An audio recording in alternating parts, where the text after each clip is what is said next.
Bismillahirrahmanirrahim. Assalamualaikum warahmatullahi wabarakatuh. Innal hamdalillah nahmaduhu wa nasta'inuhu wa nastaghfiruh wa na'udzu billahi min shururi anfusina wa min sayyiati a'malina. May yahdihillahu fala mudilla lahu wa may yudlilhu fala hadiya lahu. Ashhadu an la ilaha illallah wahdahu la syarika lahu wa ashhadu anna Muhammadan 'abduhu wa rasuluhu la nabiyya ba'dahu. Qala rabbi shrah li sadri wa yassir li amri wa hlul 'uqdatam min lisani yafqahu qawli, amma ba'd. Alhamdulillah, hari ini kita dapat teruskan lagi kita punya perbincangan berkenaan buku Qaulul Mufid ni. Dan kali terakhir kita dah habis perbincangan berkenaan dengan penafsiran ayat daripada surah Al-An'am ayat 82, iaitu Allah Subhanahu Wa Taala menyebutkan berkenaan orang yang beriman dan tidak mencampur adukkan keimanan mereka dengan sebarang bentuk kezaliman. Okay, jadi bila diturunkan ayat ni, sahabat radhiyallahu anhum tanya pada baginda Nabi SAW. Mereka tanya, ya Rasulullah, siapakah di antara kita yang tak pernah langsung buat zalim? Apa maksud zalim kat sini? Maksiat lah. Maksiat pada diri sendiri ke, pada Allah Subhanahu Wa Taala ke. Lalu kata Nabi SAW, yang dimaksudkan sebagai kezaliman di situ adalah syirik. Jadi ayat ni sekali lagi menegaskan bahawasanya orang-orang yang beriman dan tidak mencampur adukkan keimanannya dengan sebarang bentuk syirik kepada Allah Subhanahu Wa Taala, mereka itulah orang yang mendapat keamanan, tenang hatinya. Tenang daripada apa? Tenang daripada masuk neraka Allah Subhanahu Wa Taala. Okey, dan mereka itulah orang yang mendapat petunjuk daripada Allah. Okey, kita dah habis dah ayat tu. Hari ini kita masuk ayat bukan ayat, hadis yang baru, iaitu hadis yang diriwayatkan bersama oleh Al-Imam Al-Bukhari dan Muslim, yang mana kata Nabi SAW, man syahida an la ilaha illallah wahdahu la syarikalah wa anna Muhammadan abduhu wa rasuluh wa anna Isa abdullahi wa rasuluh wa kalimatuhu alqaha ila Maryam wa ruhum min wal jannatu haqq wan naru haqqun adkhalahu Allahul jannah ala ma kana minal amal. Yang bermaksud, barang siapa, kita tengok maksud tu, pada kita bincang satu-satu. Barang siapa yang bersaksi bahawasanya tiada Tuhan yang selayaknya diabdikan diri melainkan Allah, semata-mata hanya kepadanya, yang tidak ada syirik baginya. Muka surat 44. 44. Ada? 44. Dan bahawa Muhammad adalah hamba serta rasulnya, bahawa Isa adalah hamba Allah dan rasulnya, dan kalimahnya kepada Maryam serta ruh daripadanya, syurga adalah benar, neraka adalah benar, maka Allah Subhanahu Wa Taala memasukkannya ke dalam syurga berdasarkan amal yang telah dikerjakannya. Okey. Baik, kat sini disebut, kata pengarang, dia kata Nabi SAW sebut, barang siapa bersaksi bahawa tiada Tuhan yang berhak disembah melainkan Allah semata, kesaksian tidak berlaku melainkan jikalau didahului ilmu terlebih dahulu, sebagaimana firman Allah Subhanahu Wa Taala, tetapi orang yang dapat memberi syafaat ialah orang yang mengakui yang hak, iaitu tauhid, dan mereka meyakininya. Maksudnya, kalau kita ni, apa kata lainnya, kalau kita ni nak yakin, kena ada ilmu dulu. Kalau tak ada ilmu, macam mana nak yakin? Okey, ilmu tu yang mendatangkan keyakinan pada kita. Jadi bila disebut, dia kata kalau seorang tu nak mengucapkan ataupun nak bersaksi sepenuhnya tiada Tuhan yang selayaknya disembah melainkan Allah, Allah semata-mata, tidak ada sebarang kesyirikan baginya. Kalau dia nak bersaksi macam tu, mesti dia kena ada ilmu. Betul tak?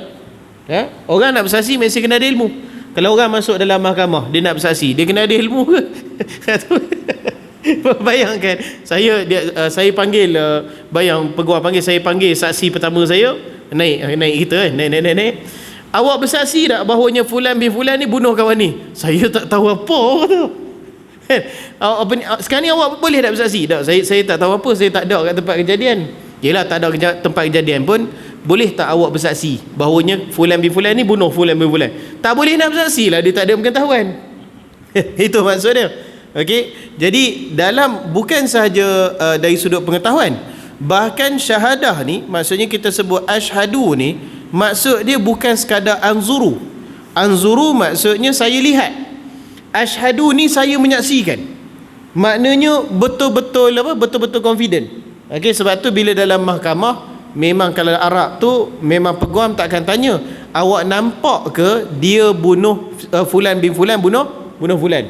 Dia tak tanya macam tu. Dia tak tanya awak nampak ke dia bunuh dia. Dia tak tanya macam tu. Dia tanya awak saksikan tidak kejadian tu. Apa beza dia? Nampak ni barangkali dalam gelap kan. Tak tahu siapa dia tu, nampak bergaduh-gaduh, pum seorang tumbang, ambulans datang, tahu siapa dia, kata tak kenal. Menyaksikan ni memang dia nampak betul jadi depan dia, kena tikam depan dia, kawan tu ayah jatuh macam memang mati depan dia. Dan orang yang ditikam tu dia nampak, orang hok menikam pun dia nampak. Dia nampak pula, nampak dengan jelas. Sebab tu ada sebahagian ulama membincangkan berkenaan, adakah orang yang buta boleh menjadi saksi kat mahkamah? Faham tak? Sebab dia buta.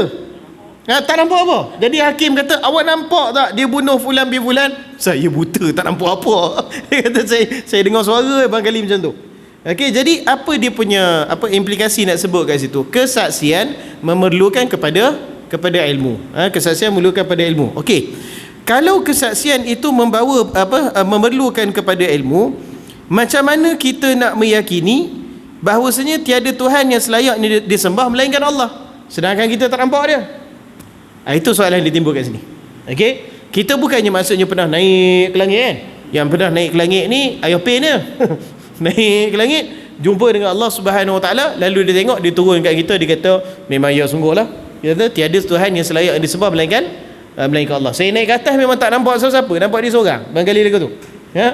Ataupun kita ni sendiri pun macam tu juga, naik ke langit, tengok memang ada Allah Subhanahu Wa Taala saja, maka kita ni turun, kita pun kata saya bersaksi sebab saya dah naik ke atas dah ke apa? Naik ke atas tengok memang tak ada sesiapa melainkan Allah Subhanahu Wa Taala. Boleh tak macam tu tuan-tuan? Tak melalui percakapan tu macam tak boleh kan? Maksudnya pengetahuan yang terhasil daripada pemerhatian kita memang tak boleh lah, betul tak?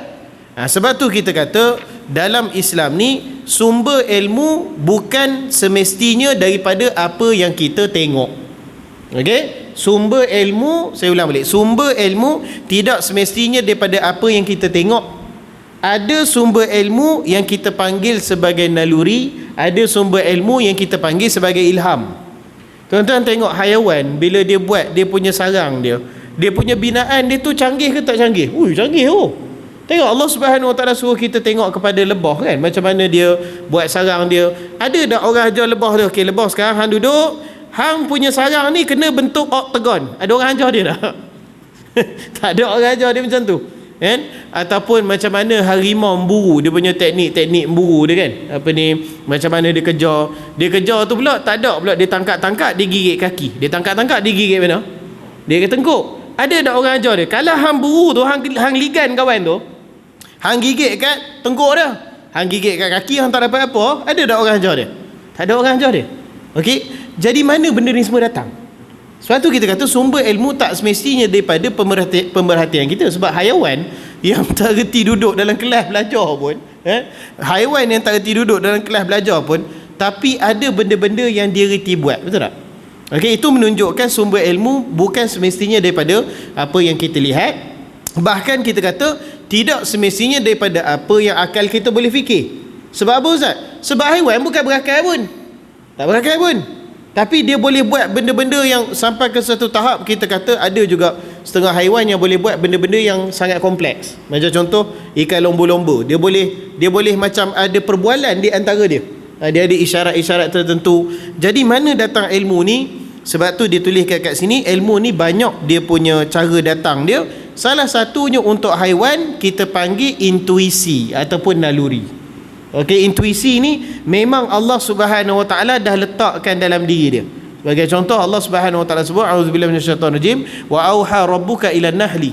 Tuhan kamu telah auha ni dari sudut terjemahan langsung dia, maksud dia wahyu, tapi bukan maksudnya lebah tu naik jadi rasul tak. Sebab auha kat sini maksud dia isyarat yang cepat ataupun ilmu yang memang Allah Subhanahu Wa Taala dah letakkan dalam haiwan. Haiwan reti buat benda ni. Dia reti buat rumah dia reti buat makan, dia reti jaga anak dia dan sebagainya. Itu apa dia? Itu naluri. Kemudian selain daripada naluri, untuk kita manusia, kita ada apa selain daripada pemikiran, selain daripada pemerhatian, selain daripada ilmu wahyu, Quran Sunnah. Kita ni manusia ada apa? Ya Allah beri satu lagi lebih di atas golongan haiwan. Kita ada ilham. Okey? Apa dia ilham, tuan-tuan? Ilham ni satu cetusan idea yang timbul dalam diri kita. Ya Allah Subhanahu Wa Taala campakkan dalam diri kita. Kita terfikir tiba-tiba dan kita berasa sangat yakin dengan idea tu. Walaupun idea tu secara umumnya kadang-kadang macam tak masuk akal. Tapi bila dah benda tu ilham daripada Allah Subhanahu Wa Taala, dia dalam hati ni dia naik jadi rasa yakin tu. Dia jadi confident. Okey, dalam sejarah kita, dalam sejarah Islam ni, apa contoh orang yang dapat ilham ni, lepas tu memang dia buat sungguh walaupun tak masuk akal. Siapa dia? Mak Nabi Musa alaihi salam. Kan?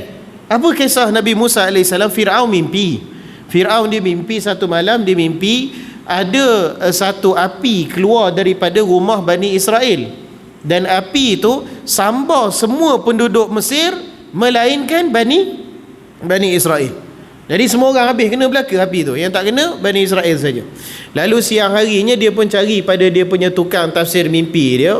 Tafsir mimpi ni bukan kita ada, Firaun pun ada juga. Lalu ditanya pada tafsir mimpi dia, apa kawan tu cakap kat dia?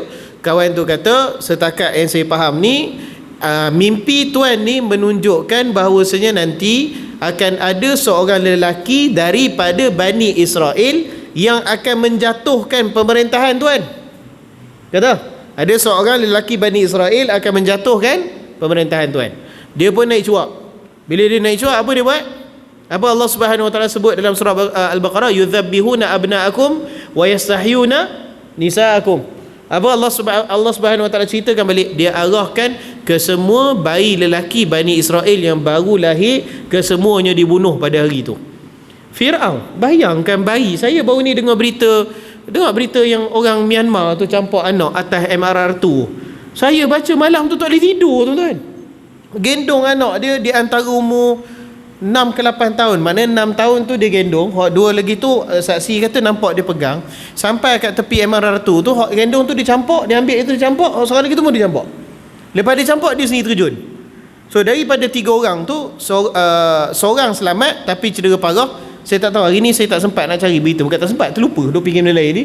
Tapi hak yang 3 termasuk dia, 3 ke? 3 termasuk dia sendiri meninggal dunia.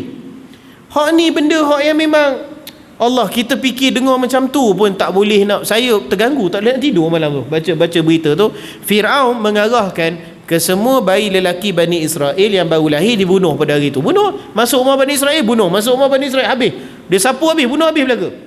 Lalu bila mak Nabi Musa AS ni, dia nampak macam tu, dia pun dah cuak nak buat macam mana. Anak dia pun boleh lahir juga. Lalu dia, Allah Subhanahu Wa Taala mendatangkan ilham pada dia. Apa dalil dia? Allah Subhanahu Wa Taala sebut dalam Quran, wa auha ila ummi Musa.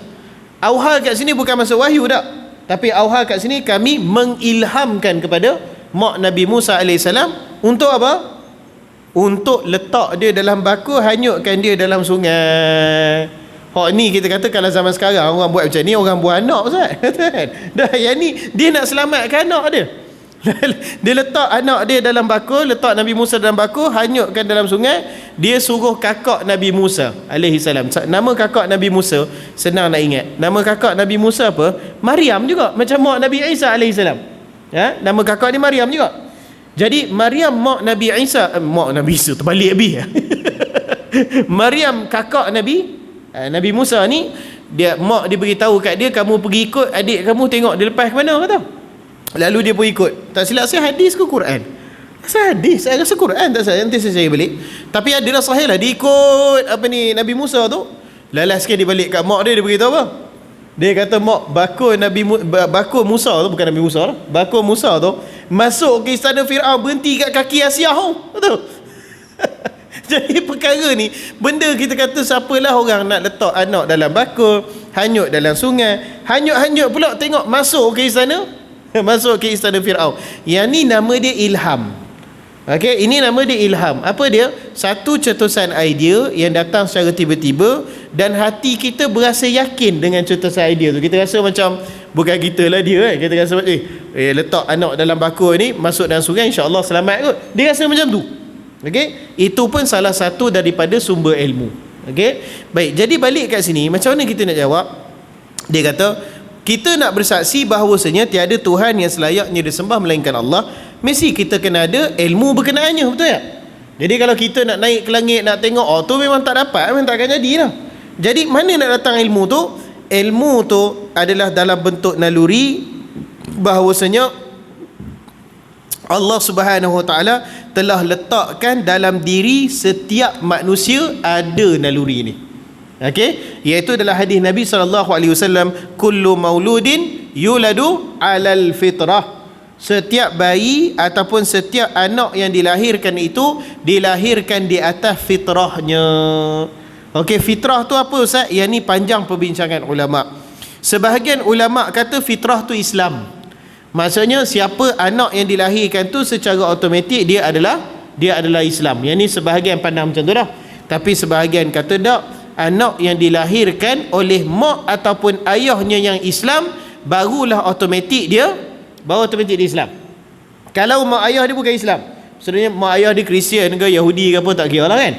Bila dia besar dia nak masuk Islam, dia kena ucap syahadah sebab dia tidak dilahirkan daripada mak ayah yang Islam. Nampak tak?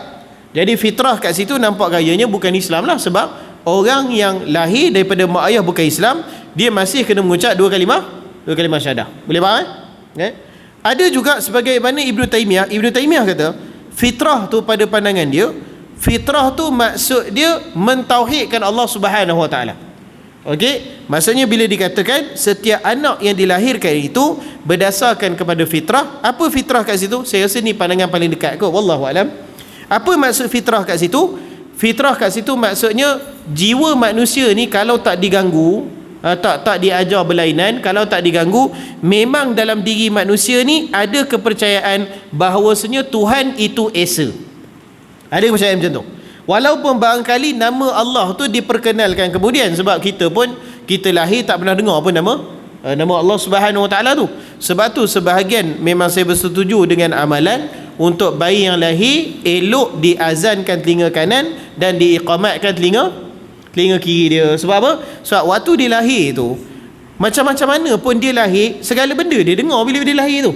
Jadi untuk nak ambil kalimah pertama yang dia lahir itu adalah kalimah azan, kalimah mentauhidkan Allah Subhanahu Wa Taala. Kata Syekh Utsaimin rahimahullah, dia kata kalau pandangan dia tak ada hadis suruh buat pun, pada dia nak buat boleh dia. Sebab apa? Sebab kita nak buka pendengaran pertama itu dengan kalimah Allah Subhanahu Wa Taala. Dia pernah dengar nama Allah tu. Okey. Jadi itu pandangan Ibn Taymiyah. Saya rasa itu pandangan paling tepatlah, iaitu setiap manusia dilahirkan dengan ada kepercayaan dalam diri dia. Fitrah tu maksudnya dia ada kecenderungan untuk mempercayai bahawasanya Tuhan itu Esa. Okey, Tuhan itu Esa. Maknanya manusia tak dilahirkan lahir dekat dunia ni, bila dia besar sikit boleh bercakap, tanya dek, Tuhan ada berapa? Saya rasa Tuhan ada 33 juta lah bang. Tak ada orang macam tu. Kalau kita bercakap dengan dia berkenaan isu ketuhanan, mesti dia sebut Tuhan itu Esa. Jadi setiap manusia memang Allah dah letakkan fitrah dalam diri dia sedemikian rupa.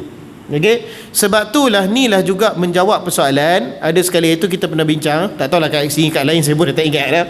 Kat sinilah juga menjawab persoalan kenapa dosa syirik Allah Subhanahu Wa Taala takkan ampunkan sampai bila-bila.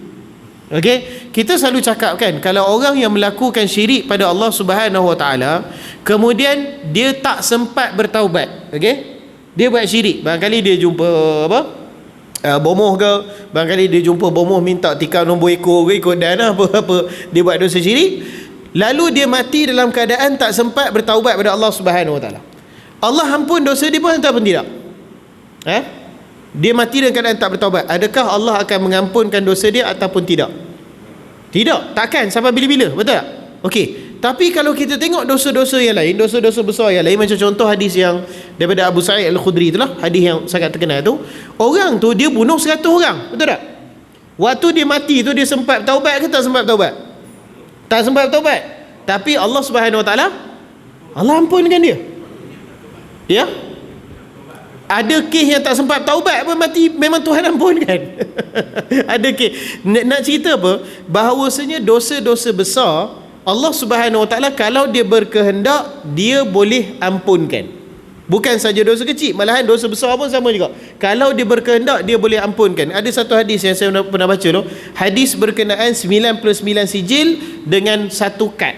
Kami dulu masa mengaji dulu, syekh kami panggil hadithul bataqah. Bataqah ni maksud dia kad. Kalau tuan-tuan, zaman sekarang ada lagi ke orang guna business card? Tak ada dah. Ada lagi? Oh, saya lama tak dapat business card. Ada lagi business card? Okey, business card tu, itu orang Arab panggil bataqah. Bataqah. Kalau IC orang Arab panggil bataqah syakhsiyah. Maksudnya kad pengenalan diri. Okey. Jadi satu hadis Allah Subhanahu Wa Taala, Nabi SAW sebut ada orang bangkit ke akhirat, dia ada 99 sijil kejahatan. Maknanya pengiktirafan dia ni memang malaun. Dia ada berapa sijil? 99 sijil, tuan-tuan. Kita ni belajar habis buat sampai PhD pun berapa sijil? 3 sijil, tak banyak mana pun. Dia ni ada 99 sijil yang mengiktiraf Mamat ni memang mangku ayun. Memang jahat sungguh. 99 sijil pengiktirafan. Lalu kata Nabi SAW, Allah suruh malaikat susun sijil tu sepanjang-panjang sampai nampak tak ada ujung tu. Ialah 99 kan. Lalu kata Allah Subhanahu Wa Taala, Allah kata, kamu cuba cari dalam sijil tu, 99 sijil tu, ada tak dalam sijil tu yang pengiktirafan dia ni baik? Kok lah kita kata dia ni banyak bersedekah pada masjid Titi Tok Pandak, barangkali macam tu kan. Kok lah ada kat situ ke apa? Dia suruh cari. Lalu malaikat cari, malaikat balik kata, ya Allah, memang tak ada Allah. 9 sijil ni semua sijil mangkuk ayun. Memang hebat sungguh dia ni. Semua benda dia buat jaguh minum dia, jaguh judi dia, belaka dia belaka. Lalu Allah Subhanahu Wa Taala kata, cubalah cari, tengok dalam 9 sijil tu. Lalu malaikat keluar, datang balik, berjumpa dengan Allah Subhanahu Wa Taala, bawa satu kad, bawa satu bataqah, bawa satu kad. Pada kad tu tulis apa? La ilaha illallah. Lalu kata Allah Subhanahu Wa Taala, letakkan sijil tu pada sebelah timbangan neraca mizan, letak kad tu pada satu timbangan lain lagi, tengok mana lagi berat. Mana lagi berat, ikut tu lah. Lalu diletakkan kad tu, ternyata lebih berat daripada 99 sijil tu. Lalu Allah Subhanahu Wa Taala mengampunkan dia. Walhal sijil periktirafan bagi dia ada berapa? Ada 99. Sijil kejahatan ada 99. Hak yang sijil kebaikan tu bukan sijil kebaikan. Yang tu sijil, hak ni kad satu kad bataqah. Jadi timbul persoalan, dosa besar sebanyak macam mana pun Allah Subhanahu Wa Taala, kalau dia nak ampunkan, dia boleh ampunkan. Tapi syirik merupakan satu-satunya dosa besar yang dia tak akan ampunkan sampai bila-bila. Sebab apa macam tu? Sebab apa macam tu? Faham tak soalan dia? Kan? Kenapa macam tu? Macam mana? Dia tak pernah mensyirikkan Allah, betul lah. Tapi maksudnya untuk orang yang mensyirikkan Allah, kenapa Allah tak ampun dia? Yang tu salah satulah. Tapi dia punya sebab dia tu. Kenapa Tuhan tak mau ampun? Kan? Tuhan tak mau ampun dia. Memang syirik, memang tak akan ampun sampai bila-bila. Hatta Nabi Ibrahim pun doa untuk ayah dia, memang Tuhan tak ampun. Nabi SAW doa untuk Abu Talib, memang Tuhan tak ampun. Yelah, dia dah kata dah. Tapi kenapa dia kata macam tu? Tak apa, baguslah Ustaz, kami ni tak pernah petikai Ustaz, sami'na wa ta'na. Baguslah lagu tu. Sebab apa? Sebab kita kata dosa-dosa besar ni, kecenderungan kepada manusia untuk buat dosa-dosa tu Allah letak dalam diri manusia. Fa'alhamaha fujuraha wa apa ayat tu? Wa taqwaha. Maka kami ilhamkan pada manusia ni sifat kecenderungan buat maksiat ada, dan sifat kecenderungan buat ketakwaan pun ada dua-dua. Jadi kecenderungan manusia untuk memiliki harta yang lebih. Orang yang tak ikut, bukan tak ikut, dia kecenderungan tu ada, dia tak ikut syariat, dia pergi mencuri. Nampak tak? Tapi kecenderungan untuk nak harta lebih tu, itu kecenderungan manusia ke bukan? Ya. Allah Subhanahu Wa Taala letakkan kecenderungan tu, kan? Kecenderungan dia nak kaya cepat. Nak berniaga, saya ni tak reti berniaga. Habis tu ada duit banyak sikit, dia buat apa? Kita pergi genting lah. Betul? Kan? Bawa 100,000, untung-untung tikam balik. Dapat 10 juta. Dia berjudi. Tak? Judi tu dosa besar tak? Dosa besar, kan? Tapi kenapa kalau Allah Subhanahu Wa Taala nak, Allah boleh ampunkan? Sebab kecenderungan dia untuk nak harta lebih tu, yang tu memang sifat sebenarnya jadi manusia. Allah Subhanahu Wa Taala letakkan dalam diri manusia sedemikian. Manusia bila dia tak suka seorang, dia bergaduh. Ada tak niat hati dia, aku dah lama sabar aku tumbuk bagi hang mati ya? Ada tak? Tak, betul? Ada tak manusia kan? Ataupun kalau kita nak tengok dalam kerangka perbincangan yang baiklah, orang serang, na'udzubillah, orang serang negara kita, tak bawa senjata, bawa senapang, bawa bom, takkan kita macam dah dia nak serang, saya sabar lah, dugaan cobaan cobaan, hai mambang tak ada. Takkan macam tu. Orang nak serang, hang nak serang negara aku, nak serang kampung aku, tembok ke sini, aku tembok hang balik. Betul tak macam tu? Kan? Jadi kecenderungan manusia bila dia bergaduh tu, dia boleh hilang kawalan tu, aku bunuh kawan ni ke? Ada tak? Ada tak perasaan manusia secara semula jadi Allah masuk macam tu? Ada tak? Ada. Okey? Sebab tu dosa bunuh ke, dosa judi ke, dosa arak ke, dosa apa ke, itu semua dosa besar. Tapi kalau Allah Subhanahu Wa Taala berkehendak, dia tak sempat bertaubat pun Allah boleh ampunkan. Sebab apa? Sebab kecenderungan tu memang Allah Subhanahu Wa Taala yang letak kat situ. Nampak tak? Berbeza dengan syirik, Allah letak tak dalam diri manusia untuk syirik? Tak. Ni hadis ni, kullu mauludin yuladu alal fitrah. Setiap anak yang lahir dilahirkan di atas dasar fitrah. Maksudnya apa? Memang setiap manusia yang lahir kat atas dunia ni, Allah letakkan kecenderungan untuk mentauhidkan Allah Subhanahu Wa Taala. Allah tak pernah letak dalam diri siapa pun untuk mensyirikkan Allah Subhanahu Wa Taala. Tiba-tiba kamu besar, kamu syirikkan Allah juga, tak ada pengampunan untuk kamu. Sebab benda ni bukan Allah yang letak. Sebab tu kalau kita tengok pun hukuman, kalau nak pergi jauh sikit, kalau kita tengok hukuman jenayah Islam dalam kes LGBT pun memang berat hukuman dia. Betul tak? Dalam kes gay memang berat hukuman dia. Kenapa berat hukuman dia, Ustaz? Sebab manusia Allah tak pernah letakkan kecenderungan suka sama jenis, tak pernah macam tu. Kes sumbang mahram, betul tak? Berat dah hukuman dia, berat, mati. Hukuman dia untuk sumbang mahram ni, ubat dia mati, pancung saja. Itu ubat dia. Kenapa macam tu, Ustaz? Dia pun manusia. Ya, tapi Allah tak pernah letakkan manusia kecenderungan suka pada anak atau cucu dia sendiri. Allah tak pernah letak macam tu. Okey? Samalah juga Allah Subhanahu Wa Taala tak pernah meletakkan dalam diri manusia kecenderungan untuk syirik pada Allah Subhanahu Wa Taala. Allah tak pernah letak benda tu. Ya Allah letak adalah mentauhidkan Allah Subhanahu Wa Taala. Tapi bila besar akal tak cukup buat juga, maka hukuman dia memang cukup berat. Nampak tak persamaan dia? Okey? Tapi bukanlah kata judi, arak tu semua dosa kecil. Tak, dosa besar.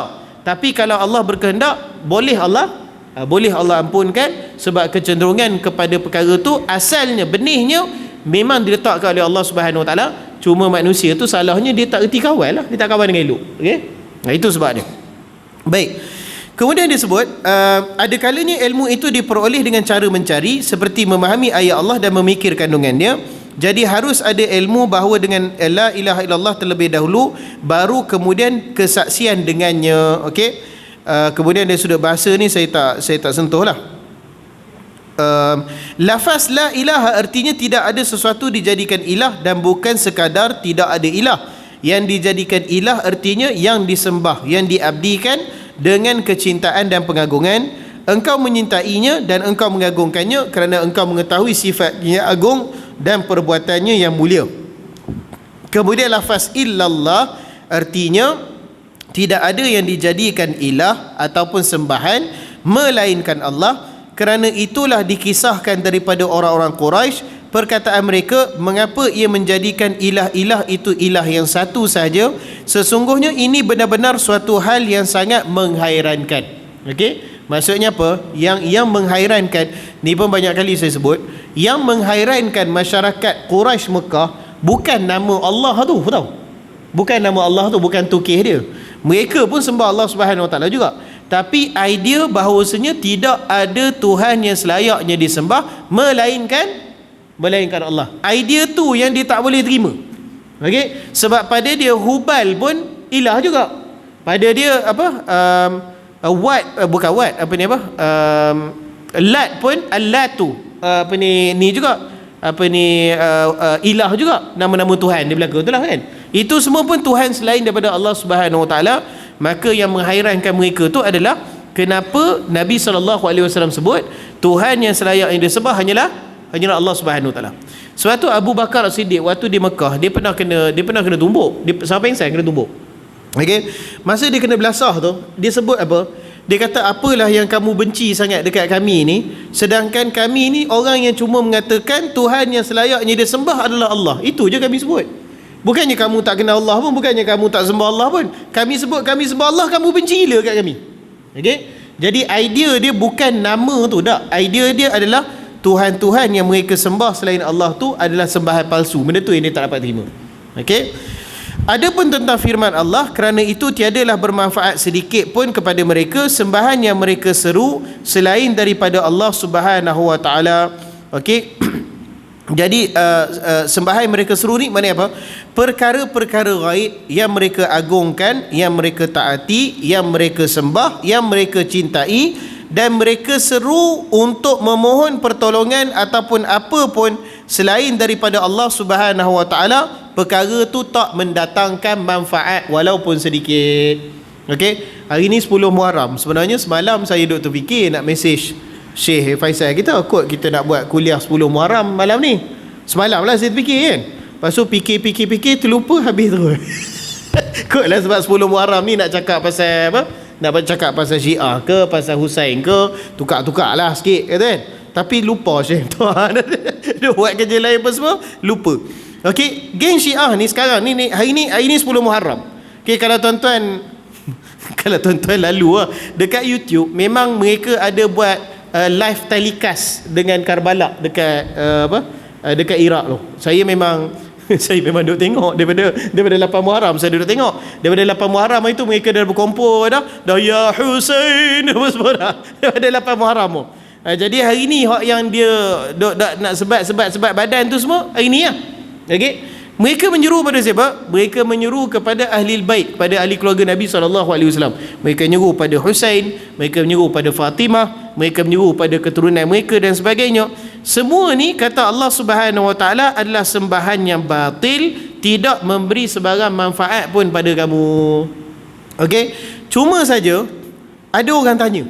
Dia kata, ustaz, kenapa orang musyrik ni, ataupun kalau bukan orang musyrik pun orang Islam lah, dia minta selain daripada Allah Subhanahu wa taala, ada masa memang Tuhan bagi kat dia, ustaz. Betul tak? Yang dia minta tu bukan kepada Allah Subhanahu wa taala. Dia tak minta daripada Allah, tapi Allah Subhanahu wa taala bagi perkenan juga pada dia. Sebab apa tuan-tuan? Sebab apa? Nak menjauhkan dia lagi, nak mengekalkan dia dalam jalan syirik pada Allah Subhanahu wa taala. Sebab tu kita ni orang Islam, alhamdulillah, antara sifat Allah Subhanahu wa taala, Allah ni bila dia sayang, dia bukan bagi semua benda yang kita nak, tapi dia bagi banyak ujian kepada kita. Sebab apa? Ujian tu yang membuatkan kita sedar, buatkan kita muhasabah, kan? Buatkan kita doa, buatkan kita teruskan mengharap pada Allah Subhanahu wa taala. Okey. Baik, kemudian dia kata dengan begitu dapat dilakukan penggabungan antara firman Allah dalam surah Hud ayat 101 dan firman-Nya yang mengisahkan orang Quraisy yang kita sebut tadi, dan tidak ada ilah melainkan Allah. Sembahan itu hanya sekadar nama dan bukan makna yang memiliki hakikat, kerana sembahan itu batil menurut syariat, tidak layak disebut sembahan, kerana ia tidak dapat mendatangkan manfaat dan mudarat, tidak menciptakan dan memberi rezeki dan seterusnya. Okey, wallahu alam. Baik, kita tengok satu topik seterusnya, tauhid dalam pandangan para teologi. Teologi ni maksudnya apa? Pakar kaji akidah ataupun doktrin ataupun kepercayaan. Baik, mereka mengatakan makna ilah ialah alih, artinya yang berkuasa untuk menciptakan dan berkreasi, ni menciptakan samalah. Sehingga makna la ilaha illallah ialah maksudnya tidak ada yang berkuasa menciptakan melainkan Allah Subhanahu wa taala. Tauhid dalam pandangan mereka ialah engkau mengesakan Allah sehingga engkau dapat berkata dia adalah satu dalam zatnya, tidak memiliki tandingan, satu dalam perbuatannya tanpa ada sekutu baginya, satu dalam sifatnya tanpa ada yang menyerupainya. Okey, apa maksud dekat sini? Dia adalah satu dalam zatnya, tidak memiliki tandingan. Okey, dari sudut kewujudan, selain daripada Allah Subhanahu wa taala, makhluk pun wujud juga, betul tak?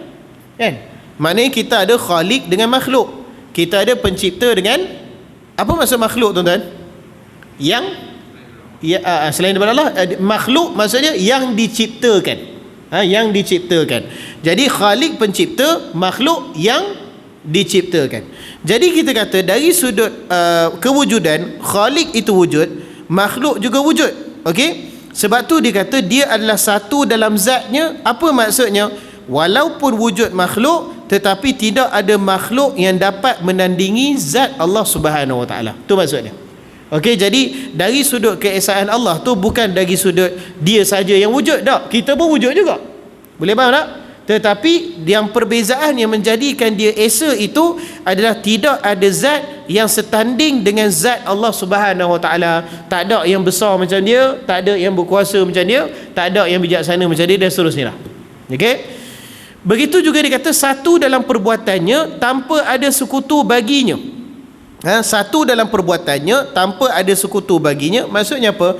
Semua perbuatan Allah Subhanahu Wa Taala adalah perbuatan yang mutlak dan tidak ada yang dapat berbuat seperti Allah Subhanahu Wa Taala buat. Mutlak perbuatan dia. Barangkali kita kata manusia apa dia? Manusia melihat, Allah Subhanahu Wa Taala pun melihat juga. Tetapi melihatnya Allah tidak dapat ditandingi oleh mana-mana makhluk. Itu maksud dia. Kemudian yang ketiga dia kata satu dalam sifatnya tanpa ada yang menyerupainya. Okey, maksudnya sifat Allah Subhanahu Wa Taala ni tidak ada sesiapa pun yang setanding ataupun sama sifatnya dengan Allah Subhanahu Wa Taala. Tak ada. Walaupun secara perkataannya barangkali kita boleh kata samalah, manusia melihat, manusia mendengar, bolehlah sebut macam tu. Manusia berkata-kata, Allah berkata-kata, tetapi dari sudut hakikat sebenarnya tak ada yang dapat menandingi Allah Subhanahu Wa Taala. Dan inilah yang dimaksudkan dengan la ilaha illallah. Cuma dia kata kat sini, sekiranya inilah makna la ilaha illallah, tentunya orang Quraisy tidak akan mengingkari Nabi SAW, tidak menolak dakwah beliau, beriman dan membenarkan beliau, kerana mereka juga mengatakan tidak ada pencipta melainkan Allah. Okey, dekat sini apa dia apa? Dia berbelit sikit. Dia nak kata apa kat sini? Dia kata ada sebahagian orang yang memiliki pandangan makna la ilaha illallah itu maksudnya adalah tiada yang berkuasa menciptakan melainkan Allah. Okey? La ilaha illallah tu maksud dia apa? Saya ulang balik. Ada sebahagian yang kata la ilaha illallah tu maksudnya tidak ada yang berkuasa menciptakan melainkan Allah. Kata Syekh Utsaimin, pandangan ni salah dia kata. Sebab kalau Nabi SAW kata tidak ada yang berkuasa menciptakan melainkan Allah, maka orang Quraisy takkan ada masalah dengan Nabi SAW. Okey, apa sebenarnya kat sini? Sebenarnya kat sini dia nak kata erti kata tauhid bukan sekadar kita mengiktiraf tidak ada yang berkuasa menciptakan melainkan Allah, tetapi kita kata tidak ada zat yang sama dengan Allah, tidak ada sifat yang sama dengan Allah, tidak ada perbuatan yang sama dengan Allah Subhanahu Wa Taala, maka disebabkan tu dia satu-satunya Tuhan yang selayaknya disembah. Itu baru tauhid. Okey? Ataupun kalau nak tukar bahasa sikit, kotlah dah pening sikit. Ada sebahagian orang yang dia mendakwa bahawasanya tauhid itu adalah pengertian rububiyah sahaja. Maksudnya bila kita kata tauhid tu apa Ustaz? Tauhid tu kita yakin Allah buat alam. Macam tu. Tauhid tu apa Ustaz? Tauhid kita yakin Allah beri rezeki pada kita. Macam tu. Nampak tak? Jadi Syekh Utsaimin rahimahullah dia tidak bersetuju dengan pandangan tu. Okey, sebab dia kata apa? Kalau orang cakap macam tu, maksudnya dia punya tauhid dia sekadar rububiyah saja. Dia tidak sebut dalam tauhid dia mengesakan Allah Subhanahu Wa Taala. Nampak tak? Sebagai contoh dah, sebagai contoh yang apa? Yang selalu dapat kritikan pun bukannya kritikan semua orang, yang selalu dua pihak yang dapat kritikan ni, mereka kata puak-puak ni tauhid mereka cuma rububiyah saja. Dua.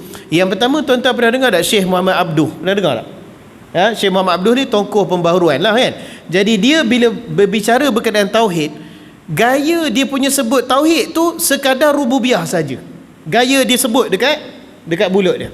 Satu lagi golongan yang selalu diserang oleh geng-geng Saudi ni, sebab buku ni memang confirm lah Saudi Syekh Utsaimin. Satu lagi geng-geng tabligh tuan-tuan. Geng-geng jemaah tabligh gitu tu. Sebab jemaah tabligh pun mereka dakwa bila tanya tauhid tu apa, mereka kata tauhid tu adalah kita meyakini Allah sahaja yang berkuasa menciptakan segala sesuatu.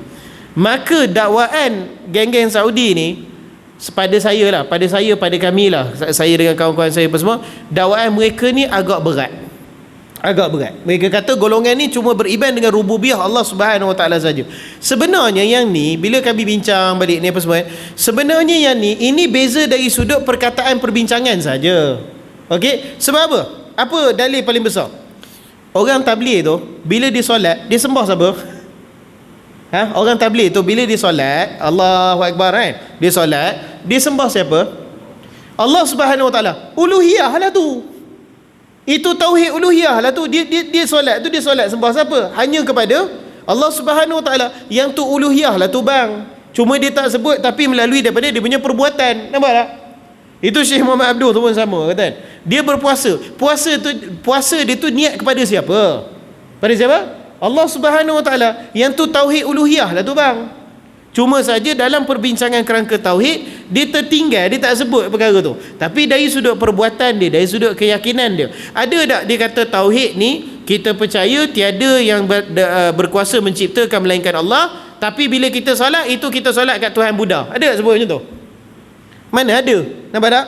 Jadi ni masalah dari sudut perbincangan perkataan sajalah. Dari sudut esei, dari sudut karangan dia, okey, dia barangkali dari sudut dia punya perkataan tu tak berapa tepat, tetapi itu tidak melambangkan bahawasanya mereka ni golongan yang mensyirikkan Allah Subhanahu Wa Taala.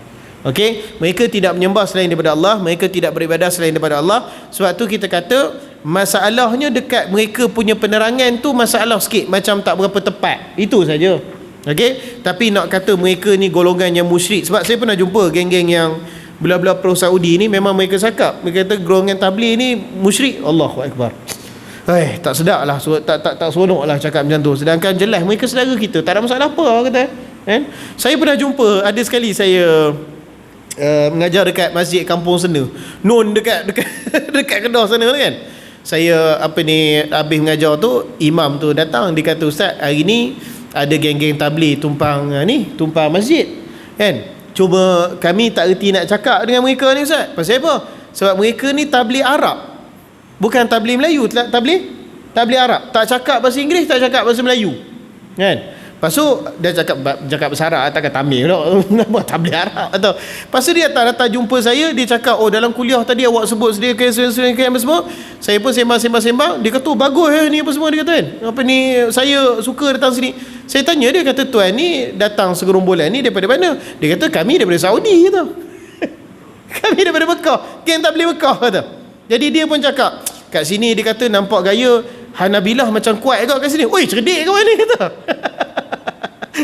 Cerdik kawan ni, kata. Menunjuk, itu poin saya. Nak kata golongan ni siapa masuk tabligh itu musyrik. Oi, teruk tuan-tuan.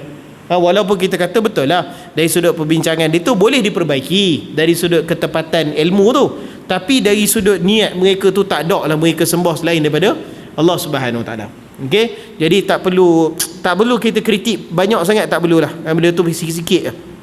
Okey, dekat sini ini yang Syekh Utsaimin cuba sebut, saya baca lah, dia dah tulis sini. Dia kata yang disayangkan banyak penulis pada zaman sekarang yang menulis masalah ini, ketika mereka menulis masalah tauhid, syuf tengok ternyata mereka lebih banyak berkutat, ni maksudnya berputar bahasa Indon. Mereka lebih banyak berbincang berkenaan tauhid rububiyah. Tentu saja ini merupakan kekeliruan dan kekurangan yang besar. Kita harus lebih menanamkan di hati muslimin tauhid uluhiyah berbanding rububiyah, kerana rububiyah tidak diingkari sesiapa pun dengan pengingkaran yang hakiki. Okey, nampak tak? Itu dia nak sebut ke itulah yang geng-geng saya sebut tadi tu. Walaupun dalam perkataan ni saya tidak berapa, dalam bab ni saya tidak berapa bersetuju dengan Syekh Utsaimin rahimahullah. Sebab apa? Sebab macam saya sebut sebelum ni, kalau orang tu benar-benar mentauhidkan Allah Subhanahu Wa Taala dari sudut rububiyah, secara automatik dia mesti akan menujukan segala ibadah dia hanya pada Allah. Automatik, tak payah sebut, tak payah ajar. Habis tu orang tanya, Ustaz, tu yang geng musyrikin Quraisy tu orang kata dia ada rububiyah. Musyrikin Quraisy tu rububiyah pun tak ada, tuan-tuan. Dia ada rububiyah ni, selalu saya sebut dia pecah pada 3 yang asas kan. Rububiyah ni secara asasnya pecah pada 3. Allah sebagai pencipta, Allah sebagai pengurus, Allah sebagai pemberi rezeki. Itu rububiyah 3 tu. Okey. Jadi orang Islam percaya tak Allah pencipta alam? Orang Islam percaya tak? Percaya. Orang Islam percaya tak Allah pengurus alam? Percaya. Orang Islam percaya tak Allah satu-satunya pencipta, satu-satunya pengurus, satu-satunya pemberi rezeki? Percaya tak? Percaya. Maka disebabkan percaya ni, kita kata kalau dah dialah satu-satunya yang menciptakan, dia satu-satunya yang menguruskan, dia satu-satunya yang memberi rezeki, kita sembah dia lah. Betul tak? Logiknya mesti macam tu. Betul tak? Ada tak mana-mana mangkuk mangkuk lagi? Ada tak mana-mana mangkuk ayun kata, Ustaz, saya percaya Allah satu-satunya pencipta. Saya percaya tak ada yang cipta alam melainkan Allah. Saya percaya yang uruskan alam Allah saja, lain tak ada.